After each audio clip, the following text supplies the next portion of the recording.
Le dernier quart d'heure de Smart Bourse, une fois par mois, le vendredi, c'est un quart d'heure consacré à la pédagogie économique, à l'éducation financière avec les équipes de SPAC. Et c'est la présidente fondatrice de SPAC qui est avec nous ce vendredi pour ce mois de septembre en plateau. Anne-Claire Benveau. Bonsoir Anne-Claire. Bonsoir. Ravi de vous retrouver. C'est d'habitude Michel Rumi, économiste associé de SPAC, qui vient décrypter un concept économique. Mais là, il y a un vrai sujet intéressant sur l'éducation financière qui justifie votre présence, Anne-Claire. Vous avez donné la parole aux jeunes. Vous avez conduit une étude, une enquête pour connaître et comprendre un peu mieux l'intérêt, quand je dis les jeunes des moins de 35 ans, oui. Les jeunes pour nous, leur intérêt sur les questions économiques, financières et les questions d'investissement et de placement. Cette étude a été menée auprès d'un panel de quasiment 1600 Français et Françaises âgés de 18 à 34 ans en juin dernier par l'Institut Selvitis. Quels en sont les enseignements, Anne-Claire ? Alors, on a le plaisir de découvrir que les moins de 35 ans s'intéressent beaucoup aux questions économiques et financières. Donc ça, c'est vraiment une très bonne nouvelle. Et, de constater qu'ils sont plus de 76% à avoir envie de s'informer, voire même ils demandent davantage d'informations. Donc ça, c'est la première bonne nouvelle. On voit aussi qu'il y a une vraie indépendance et autonomie dans la gestion des finances personnelles. Et avec une autre bonne nouvelle, c'est que les femmes sont vraiment au même niveau que les hommes en termes d'autonomie et d'indépendance. Donc ça, c'est excellent. Ouais. Là où on voit des points d'attention, c'est plutôt sur la façon dont ils s'informent, en fait, parce qu'on voit que assez logiquement, ils vont aller plus se tourner vers des médias alternatifs. Alors quand je dis médias alternatifs, c'est blogs, réseaux sociaux, newsletters, etc., dont SPAC fait partie, d'ailleurs, mais on sait bien tous qu'aujourd'hui, on trouve beaucoup de contenus qui ne sont pas forcément vérifiés sur ces médias. Et en fait, ils déclarent qu'ils se tournent vers ces médias alternatifs alors qu'ils souhaiteraient plutôt être informés par leurs partenaires financiers, banques, courtiers, assureurs, etc. Donc il y a une marge de manœuvre, je dirais, pour que les partenaires financiers informent mieux, informent plus sur les questions économiques et financières ces moins de 35 ans, puisqu'ils sont en attente de cela. Voilà. Ça veut dire qu'ils ont confiance dans leurs partenaires financiers d'une certaine manière. Alors la confiance, on ne l'a pas vérifié dans l'étude, mais oui, c'est sûr. Ils attendent en tout cas de ce partenaire financier, banquier, conseiller ou autre, qu'il leur apporte lui aussi une information économique et financière. C'est certain, et d'autant plus qu'ils sont plus de 80% à déclarer qu'ils sont sensibilisés aux questions d'arnaque financière en ligne. Et pour autant, ils sont 20% à en avoir subi les problématiques, si vous voulez. Donc c'est très important vraiment pour eux que de s'orienter vers un partenaire vérifié, sérieux. Maintenant, l'autre élément intéressant dans les résultats qu'on a trouvés, c'est qu'il y a des freins à l'accès à l'information économique et financière. Et dans les freins qui sont exprimés, le premier qui remonte, c'est la technicité. Parce que, on le sait bien et on essaie d'œuvrer dans le sens de la vulgarisation économique et financière ensemble, tous les vendredis, une fois par mois. Il y a un sujet de technicité. Et c'est pour ça que chez SPAC, on parle d'économie et de finance autrement.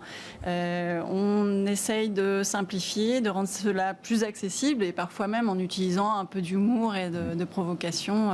Et ça marche. Donc on est très heureux de voir qu'il y a un intérêt. Il y a un intérêt pour les contenus sérieux sur les réseaux sociaux.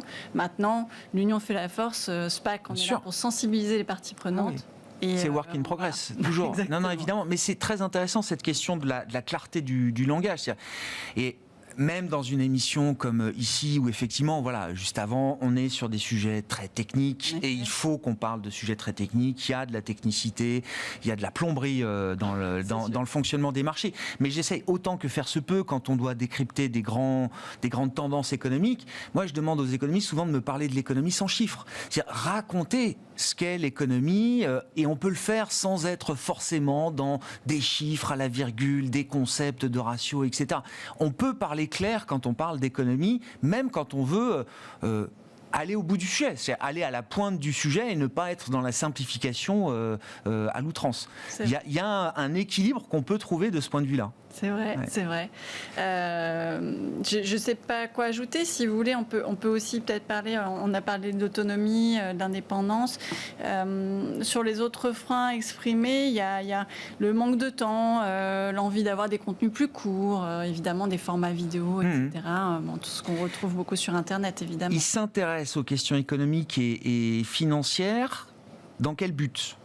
C'est ce que vous disiez, parce qu'ils attendent que leur partenaire, alors leur partenaire financier, quand on a moins de 35 ans, oui, c'est son banquier, quoi, où on peut avoir déjà un conseiller financier ou en gestion de patrimoine. Ça arrive, c'est possible, mais ils attendent. Ça veut dire qu'il y a derrière quand même l'idée d'investir, de placer son épargne, de gérer son patrimoine, de réfléchir un peu à ses objectifs de vie et de le faire peut-être le plus tôt possible. Alors, il se pose la question, en effet, et on voit que dans les produits financiers ou les instruments financiers qu'ils considèrent en termes de potentiel outil pour investir, encore aujourd'hui, on voit l'immobilier. Alors, je dis encore aujourd'hui, il faudrait qu'on compare avec une étude plus lointaine. Mais le premier actif financier considéré, c'est l'immobilier. Ouais.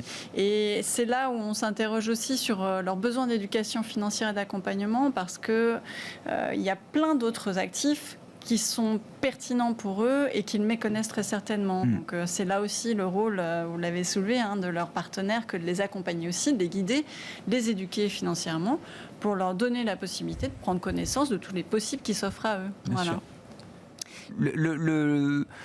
Tout ce qui est nouveaux actifs, crypto, NFT, etc., ça prend une place importante, très importante, dans l'intérêt qu'ils peuvent avoir pour le monde de l'investissement et des placements. Oui, on le voit, les crypto-actifs et les actifs spéculatifs remontent bien, notamment chez les jeunes, donc là les moins de 25 ans, on en parlait. Donc il y a un véritable intérêt de leur part. Alors c'est là où on peut regretter, là aussi, que ce soit les produits financiers qui les interpellent le plus quand il y a d'autres possibilités. C'est-à-dire qu'il y a l'immobilier d'un côté et les cryptos de l'autre. Et en fait, il n'y a rien entre, quoi. Alors, il y a d'autres possibilités, on le sait, bien mais sûr, eux n'ont mais pas pour forcément eux, identifié. Donc, c'est là où il faut qu'on les prenne un peu plus par la main, je pense. Et puis, les cryptos, c'est très bien. Il y a beaucoup de choses intéressantes dans ces univers-là. Cependant, là aussi, on a vu que les moins de 25 ans, ils sont beaucoup plus exposés aux arnaques, parce qu'ils essaient de s'informer sur ces sujets-là aussi, et ils ne trouvent pas toujours la source d'information utile, où ils vont s'orienter vers des influenceurs qui sont peut-être un peu moins sérieux.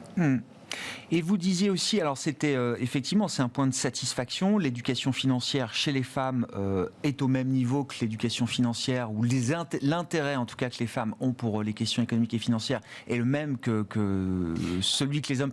Est-ce qu'il y a quand même des différences d'approche, d'intérêt, de points d'intérêt entre hommes et femmes sur ces questions d'argent, pour dire les choses simplement, ou financières? En effet, elles sont tout à fait. Alors, elles sont même plus indépendantes que les messieurs aujourd'hui dans leur gestion de leurs finances personnelles. Donc, c'est sur ce point-là, on voit que vraiment, il y a une équivalence, voire une supériorité chez les femmes.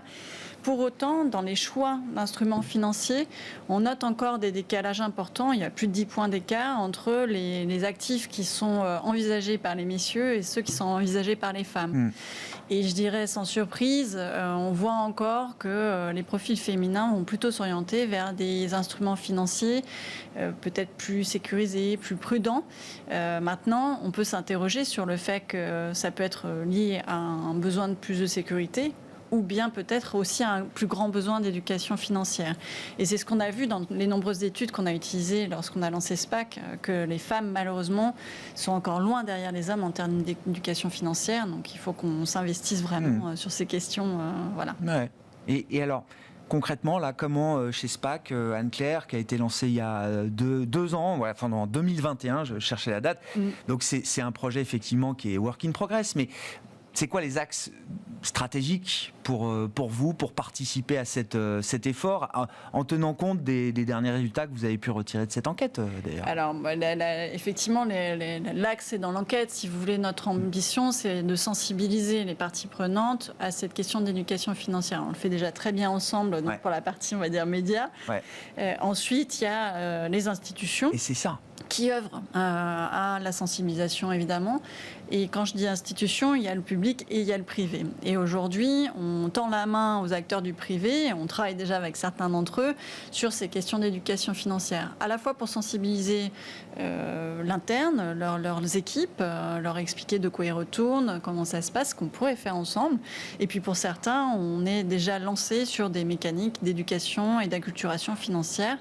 Donc on a des projets en cours et on ambitionne d'en lancer d'autres très rapidement. Et c'est quoi? C'est des petits modules, c'est de la formation, c'est concrètement? Oui, très concrètement, ça va de la formation, des conférences, à des programmes d'éducation, de création de contenu, de pédagogie, pour rendre les questions financières plus accessibles. Donc ça peut être à la fois pour l'entreprise et ses collaborateurs, jusqu'à de la communication externe vis-à-vis du grand public, donc clients et futurs clients de ces industriels du secteur.